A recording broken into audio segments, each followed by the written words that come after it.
ఇంకా చెప్పాలా? ఇంకా ఇంకా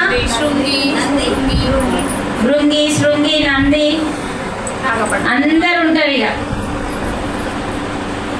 తర్వాత ఏముంటాయి? ఇంకా మూగజీవుల పేర్లు చెప్పాలా? సింహం, పాము, నెమలి,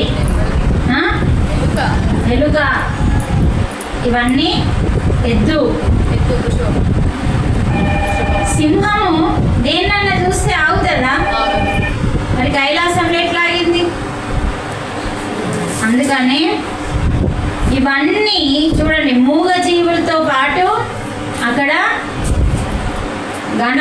గణాదులు ఉంటారు, ఈశ్వరుడు ఉంటాడు, పార్వతి ఉంటుంది. అంటే దేవుళ్ళు ఏం చెప్తున్నారు మనకు అక్కడ? తోటి మూగ జీవితో మిత్రత్వం చేయమంటుండు, స్నేహం చేయమంటుండు. మాత ఏం చేసింది? సింహంతో స్నేహం చేసింది. ఈయన ఆవుతో, పాముతో స్నేహం. అంత పెద్ద వినాయకుడు తెల్లగా ఉంటాడు. అసలు వినాయకుడు తెల్లగా మెరిసిపోతాడు. అలాంటి వినాయకుడికి నల్లటి తర్వాత కుమారస్వామికి నెమలి. అసలు సింహం ఇవన్నీ తినే ఆహారాలు. కానీ పైన కైలాసం అంటేనే అన్నింటితో మిత్రత్వం ఉండడమే అక్కడ మనకి చూపిస్తున్న సిగ్నల్. అందుకనే ఏ జీవిని చంపి తినే హక్కు లేదు. కాబట్టి ప్రతి ఒక్కరు కూడా తెలుసుకోవాల్సిన అక్షర సత్యం ఏంటంటే అన్నింటితో మిత్రత్వం, వాటి మీద దయ ఉంచుకొని. అందుకని ఏ జీవి బాధని తెలుసుకొని ఆ బాధని నీ బాధగా మార్చుకొని దాన్ని రక్షిస్తావో వాడంటే నాకు ఇష్టడు అని భగవంతుడు గీతలో చెప్తున్నాడు. ఒక జీవికి బాధ ఉంది, ఆ బాధని నీ బాధగా చేసుకొని దాన్ని రక్షిస్తావో వాడంటే నాకు ఇష్టం. ఇదేనండి పూజ అంటే. బాధలో ఉన్న వారిని రక్షించడం, కష్టాల్లో ఉన్న వాళ్ళని కాపాడడం, దుఃఖంలో ఉన్న వారిని దుఃఖం లేని స్థితికి తీసుకెళ్ళడమే పెద్ద పూజ అండి. మనం ఏం చేస్తున్నాం? రివర్స్ చేస్తున్నాం. దుఃఖంలో ఉన్న వాళ్ళందరినీ ఇంకా దుఃఖంలోకి తీసుకెళ్తున్నాం. అవునా కాదా? మన మాటలతోనే. ఇప్పుడు వాళ్ళ ఇంట్లో అన్న పిల్ల లేచిపోయిందే అనుకో, వాళ్ళు దుఃఖంలో ఉన్నట్టేనా కాదా? మళ్ళా మనం ఏం చేస్తాం? ఇంకా కొంచెం దుఃఖం పెంచుతాం. వాళ్ళ ఇల్లు ఎందుకు వచ్చిందో, ఏం జరిగిందో, ఆ పిల్ల ఏందో, వాళ్ళు పోవుడేందో, అదంతా వాళ్ళ డిజైన్, ఆమె లైఫ్ డిజైన్. మనకెందుకు? నీకెందుకు? ఒకరోజు మన ఇంట్లో కూడా జరుగుతుంది. అక్కడ నువ్వు వెళ్ళి సహాయం చేస్తే చెయ్యి, ఓదార్స్తే ఓదార్సు, లేకపోతే ఆ చెట్టు చెప్పినట్టు మౌనంగా ఎదగాలి. అందుకనే ఇలాంటి పాటలు నేర్చుకుంటే మనం తప్పకుండా మారిపోతాం.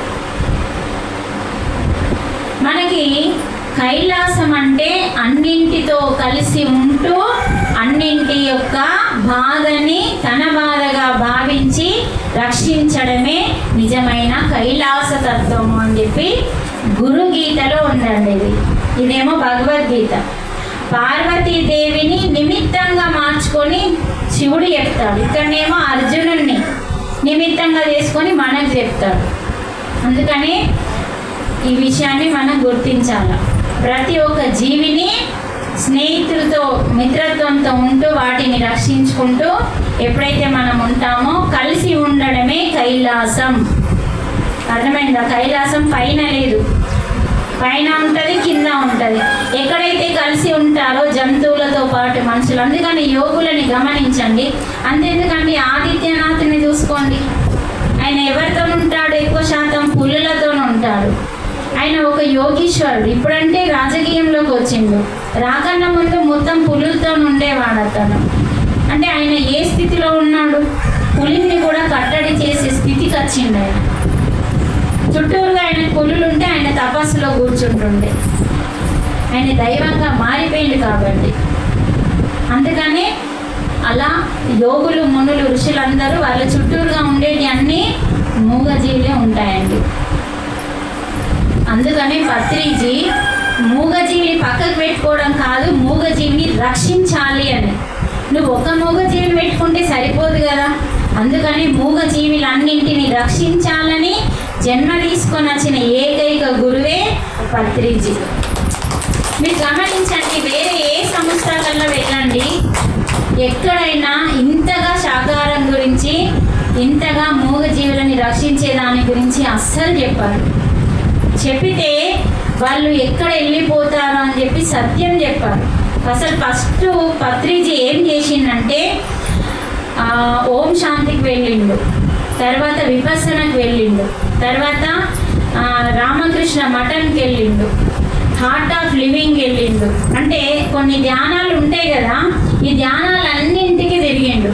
అంటే ఏ ధ్యానంలో 100% సత్యం ఉందో అక్కడ నేను స్థిరమైపోతాను అని వెళ్ళిండు.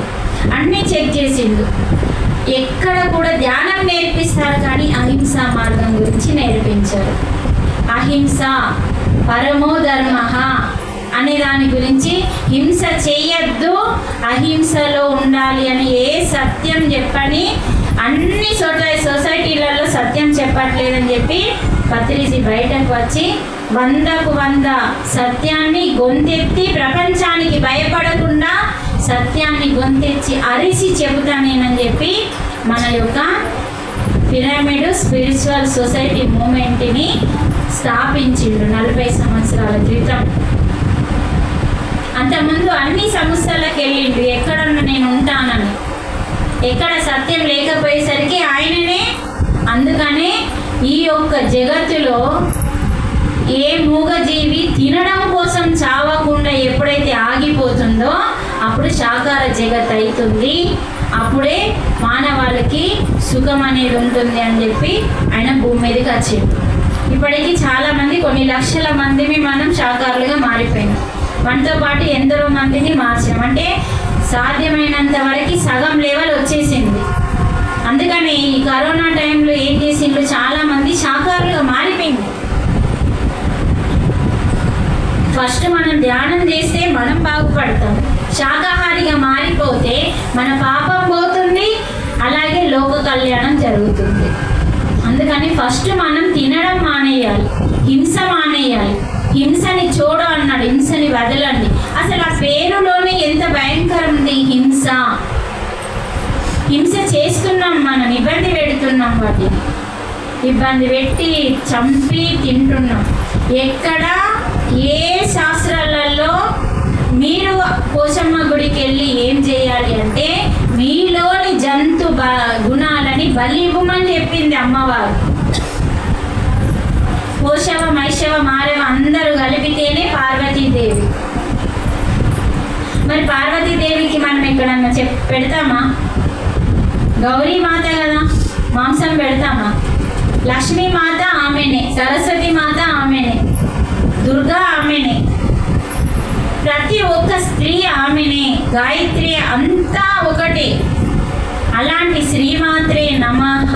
అందుకే అంత కలిపితే ప్రకృతి మాత. అందుకని ఒక శక్తి నుంచి ఉద్భవించిన వాళ్ళే వీళ్ళు ముగ్గురు, బ్రహ్మ విష్ణు మహేశ్వరులు. అందుకని మనము తప్పకుండా తెలుసుకోవాల్సిన అక్షర సత్యం ఏంటంటే అహింసా మార్గంలో మనం ఉంటే ఆ అహింసో పరమో ధర్మమే మనని కాపాడుతుంది. అందుకే మనం చెట్టుని కాపాడితే చెట్టు మనకెట్లా కాపాడుతుంది? నీడనిస్తుంది, గాలినిస్తుంది, తినడానికి ఫలాలనిస్తుంది. దాన్ని మనం కాపాడినాం. ఇప్పుడు వీళ్ళు చెట్టుని కాపాడుకున్నారు, నీడనిచ్చింది, చల్లటి గాలినిస్తుంది, పండ్ల